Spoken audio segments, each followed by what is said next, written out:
If you had to raise your prices for your customers, how would you tell them?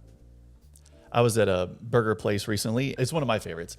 And I had noticed that the price of the burgers had inched up some. Within a couple weeks of the prices going up, I received a note in the bag with my food in the drive-thru, and it was a message from the CEO communicating the increase and the reason.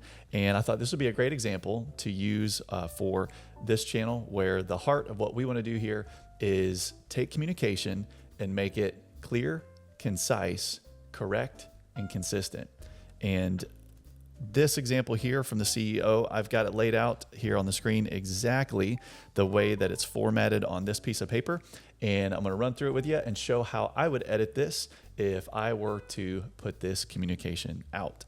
So here we go. A couple of things. What I'm going to do is I'm going to leave the original there and bump that down so we can keep, I want you to be able to keep the original or see the original. I want to be able to refer to it as I start to change it. So here we go. I'll read through it. A message from our CEO. I wanted to let you know we recently took a 3.5% increase on our menu prices. As food costs continue to rise, chicken is up 41% since January 1st. We simply have no choice. Please know we never take such increases lightly, especially as many of our customers are on a tight budget and rely on us for a good value. I just have that in brackets because they actually used their name there, and I'm not going to call them out here. So they used us for a good value as well as a high quality meal. We feel like we continue to do just that, ... as we still offer the highest quality items at the lowest prices in fast food. Thank you for your understanding. We sincerely appreciate your business. Name, CEO, burger place. So the first thing I'm going to do with this is what jumps out to me. In my opinion, there is a time and place absolutely for center aligning your text. And this is not one of those. So this is more of a paragraph. And I feel like that center aligning it weakens the message. I think it's just a bit the way that it looks. So I'm going to left align this and go from the top. So I wanted to let you know we recently took a 3.5% increase. Now, unless there's an industry terminology here, you don't take an increase on menu prices. You make an increase on our menu prices. And I actually think this whole sentence, do you see how long this sentence is, this opening sentence? Now, I think we can make it shorter. Well, I know we can make it shorter. And he starts out, I wanted to let you know. Now, if this were me, I would be very tempted to cut that entire thing, but you're talking about a negative, which is you're increasing your prices. So I get if you're trying to go for a more friendly conversational tone. So you can absolutely delete those first 6 words, but I'm going to leave it because of the voicing. I get that it's trying to be like talking with your buddy, like, hey man, I had to increase prices, not just drop it like we increased our prices. But I am going to reorder the next part of this. I wanted to let you know we recently increased. So that way you're getting rid of this verb make. You make an increase. No, you just recently increased our menu prices by 3.5%. Okay. Now, again, you could get this sentence even shorter. We recently increased our menu prices by 3.5%. But that's a big negative. So for now, we'll leave. I wanted to let you know. But it's completely unnecessary other than adjusting the tone of this. As food costs continue to rise, chicken is up 41% since January 1st. We simply have no choice. Now, this is in present tense, and we're going to leave it that way. I'm tempted to go past tense with it to say, as food costs continue to rise, we raised our prices to make it look like maybe a one-time deal. But if food continues to go up and you got to raise your prices again, we'll just leave that. So as food costs continue to rise, chicken is up 41% since January 1st. Now, this is a style guide thing. I'm going to default to January 1 I'm going to default to dates without the ST and the TH, just because you don't have to have that depending on the style guide that you're going with. And a style guide simply helps you to be consistent with dates and times and a whole bunch of other things. But I'm going to go with since January 1, we simply have no choice. So this is interesting to me. Now, I primarily look at this place as a burger place. They do have some chicken sandwiches on the menu. I've never ordered one because I don't think of them as a chicken place. But in their marketing and their branding, if they want to be known as, hey, we serve both, I think the chicken is appropriate here. What I would do is, man, you have got to cite stats. When you start dropping numbers and increases and amounts of money and all of that on people, in my opinion, you have got to back up the statements that you make and cite this stuff as fact.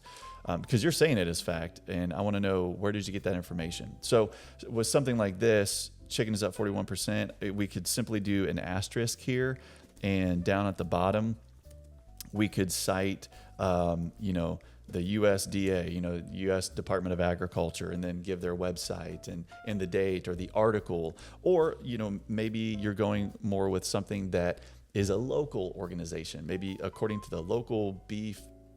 I'm here in Texas, so maybe according to some organization that, I'm getting into my lack of industry knowledge here, you can tell, but maybe there's a local farmers organization that they wrote an article and you're trying to cite that stat. Well, you've got to give people that information. So I am all about citing the information when you're giving stats and you're declaring this as truth. So the other thing I would do is tell me the price that beef is increased.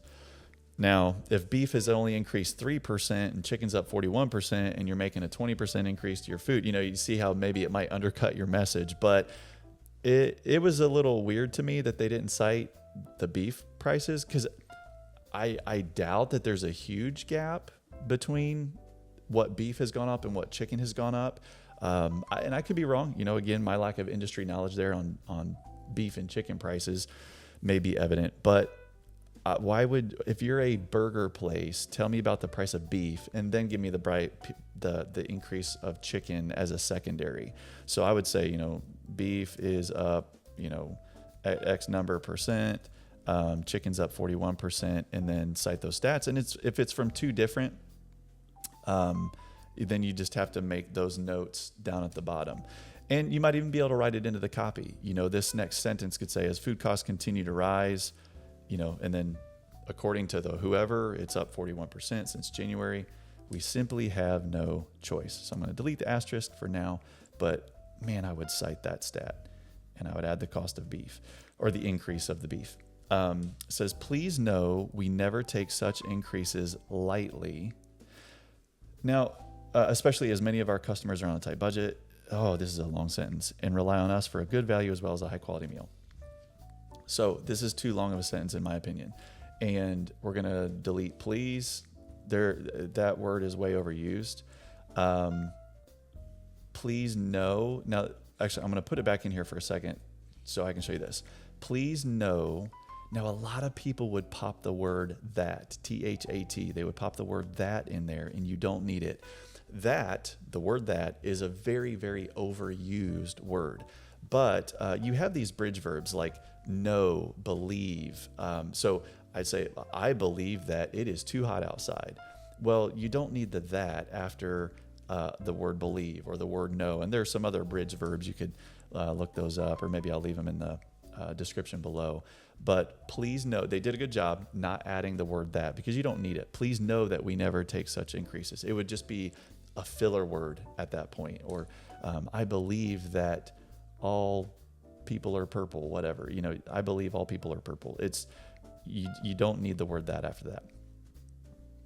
But what I am going to do is, instead of that please know, you don't even need that. We could say, we simply have no choice. We never take such increases lightly. You're not taking it, you're making it. So you're making an increase. We never make such increases lightly. Now, that actually makes it kind of sound like, do you do this often? Do you do this more than once? I want to minimize in my customer's mind how often I raise my prices. So I would say we did not make this increase lightly.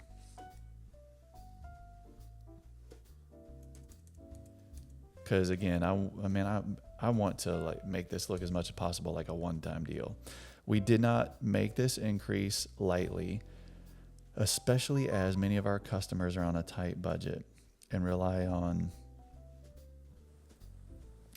So actually what I'm going to do here is I'm going to make this a contraction. We didn't, just to make it shorter and to make it a little more conversational. It fits the tone of it. We didn't make this increase lightly, period. Many of you. Now, I think you could do one of two things. You could just say many of our customers or many of you. We're going to go with many of our customers. Many of our customers. I feel like it speaks more to like the individual person that's reading this. Many of you, our customers, are on a tight budget and rely on us for a good value. Okay, so now it says, many of you, our customers, are on a tight budget and rely on us for a good value as well as a high quality meal. We feel like we continue to do just that, ...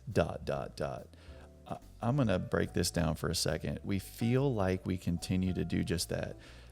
You can make this so much stronger. We will continue to do just that. As we still, now this ... this ellipsis, what an ellipsis should be used for, if you're writing a narrative and two people are having a conversation and maybe someone kind of trails off in thought and they don't finish their sentence, it's more of a dramatic, where's this person's mind going? It's a bit more shocking. Or let's say I have a quote from a book that is 4 sentences long and I remove the 2 middle sentences because they're not as pertinent to what I'm writing. And I've got the first sentence, a gap in between now, and the last sentence. Then you can use an ellipsis to show that there was more information, but you've cut it out. This is this is so text language here. We're so used to texting each other. And I have friends that do this, that when they want to, for some reason, they don't put a period to finish the statement. They do the ellipsis in a text message to say like, hey, I continue to think about this. And then they go on with the next sentence. It just doesn't fit here grammatically, so we will continue to do just that. And what I'm going to use instead is the long dash. It's technically called an EM. M is in Matt, EM dash. And this dash here is an EM. It's wider than what you might, than the EN dash. So there are times and places to use those, and I'll have other videos explaining that. But right now, we will continue to do just that. This EM dash, what it does is it gives a dramatic pause, but it's more grammatically correct. And I'm going to delete this. And then now let me read how this is punctuated. We will continue to do just that. Offer the highest quality items at the lowest prices in fast food. And so what's happening there is that EM dash, it's like, here's the declarative statement that I'm going to make. So now it's punctuated better. Now this last sentence, okay, is it going to be good? Yeah, I'm going to bump that back up into that paragraph. And then this is very wordy corporate business speak. This is all over the place. Thank you for your understanding. We sincerely appreciate your business. Boring. So right here, I feel like they missed an opportunity to stay on their brand, or to use a phrase that they use as you're leaving the drive-thru. They have a phrase that is like, I think it's like, see you tomorrow, or we'll be back tomorrow. And they could have been a little playful here and said, thank you this for your understanding. It definitely doesn't need to say that. Thank you for understanding. We sincerely appreciate your business. Now you guys have a slogan. You could use it here. And so thank you for understanding, and we can't wait to see you tomorrow, or something. Now, again, I probably wouldn't use an exclamation mark because you're not excited about raising your prices.